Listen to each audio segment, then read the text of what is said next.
Hi friends, welcome to our channel.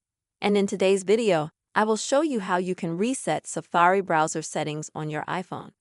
Friends, please subscribe to our channel, write your comments at the end of the video, and also put your likes. And let's get into this topic with you and me. First of all, please open your phone settings. And then you'll need to scroll down to the bottom of the screen and find Safari. Go to Safari and then select here, at the very bottom, the Advanced option. Now the website data. They will probably take a while to load, don't worry. And here, click on Delete all website data and confirm your action.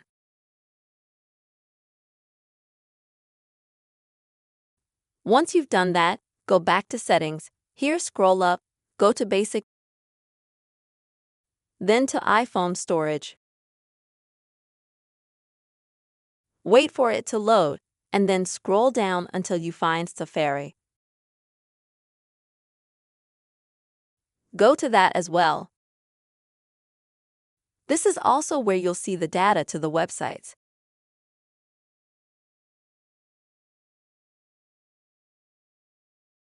As you can see, they're deleted now. But if you haven't deleted them yet, because sometimes they get duplicated,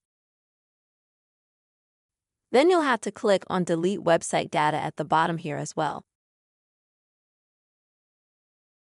And that will delete the Safari browser settings absolutely everywhere. Friends, this is the simple way you can quickly and easily reset Safari browser settings on your iPhone. I hope this video was useful and helpful for you.